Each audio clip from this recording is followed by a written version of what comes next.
¿Cómo identificamos que cerca de la calle, del barrio, de la zona donde nosotros nos movemos hay una panadería, una pastelería? Por su olor, aunque muchas de estos sitios, expendios de pan, el día de hoy solamente hacen eso, distribuyen y venden pan, todavía hay algunos de los barrios que siguen en la parte trasera de estos lugares donde están las vitrinas con las charolas de lo mismo orejas que conchas o bolillos, pues están los hornos y desde ahí se dejan escapar embriagantes olores a azúcar, a mantequilla o de levadura. Así son lugares icónicos de esta ciudad, las panaderías. La enorme gastronomía y la enorme diversidad de la gastronomía mexicana incluye en su memoria histórica, sin lugar a dudas, el pan. Este pan que lo mismo puede ser de sal, de agua, de pulque, lo mismo puede ser solamente huevo y mantequilla o levadura que la famosa masa madre.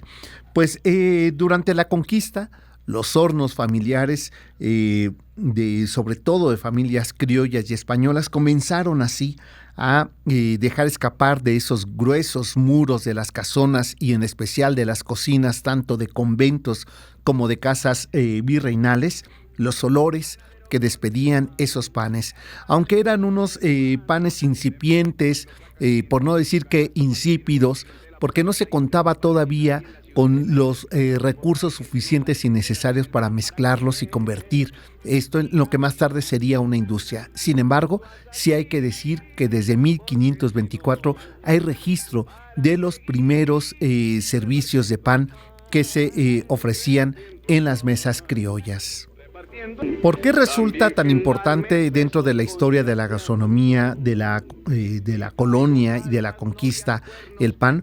Porque hasta antes de la llegada de los españoles, pues en América no había harinas de trigo. El trigo no estaba dentro de la dieta y de los productos alimenticios de México y de América. Pero sin embargo sí había una masa de maíz con la que se hacían tortillas llamadas cocoli, que son de lo que derivan los cocoles. Eran como una especie de tamal solamente de masa de maíz y encima se le ponía ajonjolí, que en realidad más bien se le ponía el amaranto y se acostumbraba en muy pocas ocasiones para las fiestas, sobre todo de las ceremonias religiosas mesoamericanas. Pero esta idea que hoy conocemos del pan es realmente la conquista también de los fogones en el siglo XVI. Pero fue hasta 1524 que el trigo llegó y fue sembrado en México para el uso sobre todo de los criollos y españoles, y Hernán Cortés le regaló parte de estas semillas a Juan Garrido, uno de los primeros panaderos coloniales. Luego vino un largo periodo en que la elaboración del pan era exclusivamente casera, no existían panaderías o bizcocherías, porque tendría que faltar todavía 2 siglos más para que el desarrollo de una industria económica de pan, sobre todo de sal, llegara a la Nueva España. En la primera mitad del siglo XVI, pues como decíamos al inicio del programa, Hernán Cortés traía consigo algunas semillas de trigo, con lo que hizo aquí uno de los desarrollos más importantes de los trigales que Juan Garrido, de los primeros panaderos coloniales, empezó a explotar. Sin embargo, a finales del siglo XVII y principios del siglo XVIII, tanto italianos como franceses llegaron aquí a la Nueva España y trajeron junto con estas harinas, con estos trigos, trajeron otros elementos y otros ingredientes, como eran las jaleas y como fueron las azúcares de caña, que se fueron aderezando con otras técnicas de cocción de esta masa madre para convertir los hojaldres. Y bueno, uno de los primeros italianos que comenzó a hacer esta pasta mucho más de mantequilla y harina y ponerle azúcar y no dejarla reposar por tantos días, sino evitar la fermentación para hacer lo que más tarde sería el croissant.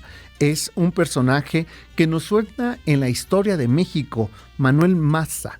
Manuel Maza es justamente el suegro de Benito Juárez. Este hombre en Oaxaca comenzó a tener, y gracias a que establecería uno de los hornos más interesantes, que eran los hornos de los panes italianos, es que llegarían al centro de la ciudad, y con ello comenzaría así la industria de las pastelerías y de las bizcocherías. A diferencia de este pan de sal, comenzaron a ponerle algunos rellenos de jaleas que al pasar de Oaxaca a Michoacán y de Michoacán a la Ciudad de México se le empezó a aderezar, y ya ni qué decir de estas monjas de las capuchinas que comenzaron en Puebla a ponerle una mezcla de jaleas o mermeladas una vez que fermentaban varios de los frutos de aquí del centro del país.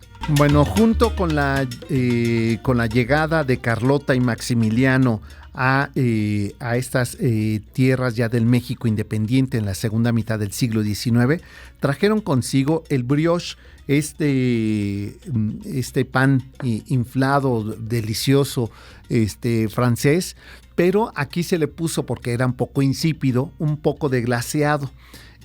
Con lo cual era uno de los favoritos de Carlota. Ya no solamente le gustaba este brioche francés, sino que también este glaseado que se hacía aquí en México. Constantemente, o en repetidas ocasiones, el propio Maximiliano, al salir del Palacio Imperial, es decir, hoy Palacio Nacional en el Zócalo, y dirigirse al Castillo de Chapultepec, estaba tan anegadas las calles por las lluvias y porque se desbordaba el acueducto de Chapultepec, que tenía que tomar una ruta alterna para poder llegar al castillo, y a veces esa ruta alterna lo llevaba hasta Cuernavaca. Imagínense la desviada que se daba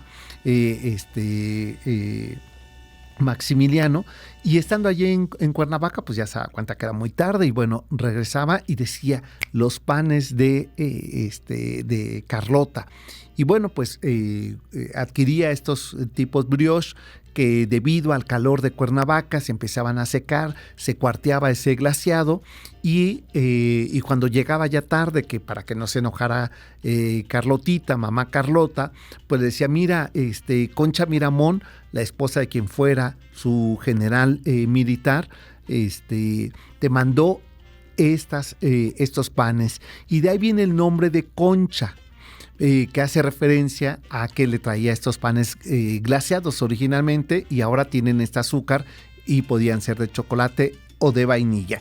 Digamos que ese es el derivado de ese brioche, que nada tiene que ver el brioche con nuestras conchas tradicionales, que se dice en el top 10 de panes que es uno de los más consumidos junto con el bolillo y la telera. Vámonos hasta la calle de Tacuba, casi esquina Palma, porque ahí en esa esquina todavía se conserva, yo creo que un poco resistiendo al orgullo del origen de una de las panaderías más emblemáticas que tuvo, y de las primeras ya de manera comercial y públicas que tuvo la Ciudad de México. Y se trata de una familia vasca que eran estas enormes familias que contribuyeron durante la época colonial a poner educación y preparación a niñas expósitas, es decir, a niñas en desgracia. De ahí el Colegio de las Vizcaínas es justamente obra de estas familias vascas.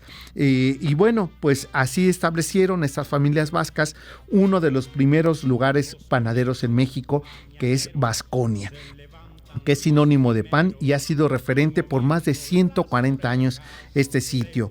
Y que, bueno, además fueron los primeros en tener vitrinas, con lo cual cuando uno pasaba por esa calle podía ver en aparadores los bizcochos y el pan francés o el pan salado, con el cual invitaba a los transeúntes a que ingresaran al lugar y pudieran adquirir algunos de estos pasteles y panes. Originalmente se llamaba la bizcochería La Vasconia.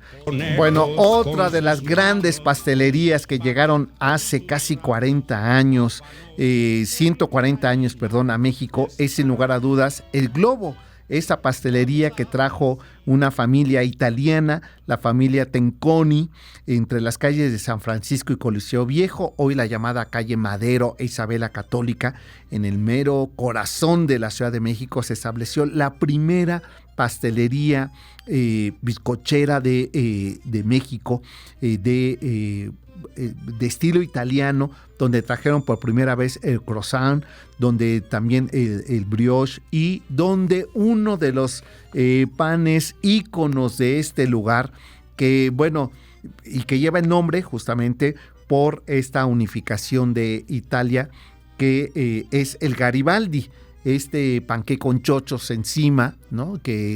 Y un poco de miel, que se convirtió en un referente de esta pastelería, el Globo. Ahí en el siglo XIX era muy frecuente también, porque ahí nació, en este lugar, aunque por ahí un café se adjudicaba el nacimiento de ese platillo, pero en realidad surgió aquí en el Globo, que fueron los molletes, no estos que ustedes ya se comen. Ese era con un pedazo de baguette, donde se le ponía un poco de queso crema y un poco de alubias. No llevaba exactamente los frijoles con los que ahora lo acompañamos, ni el pico de gallo. Encima tenía un poco de jamón serrano, y era una de las grandes delicias que ofrecía esta pastelería del Globo. Giovanni Laposse, el auténtico creador del famoso Garibaldi, este bizcocho favorito de la pastelería, fue un italiano nacido en Corio en el año de 1879, y fue un gran confitero especialista en dulces, chocolates y pastelería, quien a los 21 años llegaría aquí a México para trabajar en el salón de té llamado El Globo. Abandonó el país por motivos de la Revolución Mexicana, pero más tarde regresó para reabrir justamente estas pastelerías del Globo y crear el maravilloso pan con chochitos, mejor conocido como Garibaldi. Hay dos productos que cómo se han hecho famosos. Uno de ellos, Los Simpson, y ya saben a qué me refiero, la hizo famosa, esa famosa rosquilla, ¿no? O la dona. Pues todo el mundo piensa que la dona es de Estados Unidos, pero en realidad viene de Holanda. Y era un pan que, como era un pedazo de masa que se hacía una bolita y se metía a los hornos, siempre había un problema, que al centro quedaba cruda, por lo cual entonces se le empezó a cortar ese centro. Y yo recuerdo que había ciertas zonas donde vendían donas, ¿no? Que vendían las famosas bolitas, que son estos centros que quedaban un poco crudos, que después se mezclaban con azúcar y canela, y son muy frecuentes de comer. Así es que el origen, y surgió en el siglo XVIII, esas que después se le llamarían donas. Y otro también de los grandes platillos muy socorridos, incluso se han puesto de moda estos lugares que venden junto con el chocolate, los churros, ¿no? Bueno, pues los churros en realidad son de origen chino. Llegaron primero a Portugal, y de Portugal se fueron a España, y de España San Ginés, que es el lugar por referencia de los churros, pues llegarían a México, y no tienen nada que ver los churros mexicanos con los churros españoles y los portugueses, que son además mucho más pequeños, más gordos, y aquí que son largos y azucarados y grasosos. Bueno, pues eso no tiene nada que ver, ¿no? Pero que son parte de esa gastronomía. Y uno más que siempre era el final o el asiento del panadero, le llamaban, que son los buñuelos, que era esta masa, este sobrante de masa que lo echaban a freír, y después se hacía una especie de jarabe de higo con canela y azúcar, y que es muy frecuente para estas fechas de septiembre, comer como postre los buñuelos. Parte de los antojos, y por supuesto uno de los panes por excelencia, que ya hablaremos en su momento, el pan de muerto.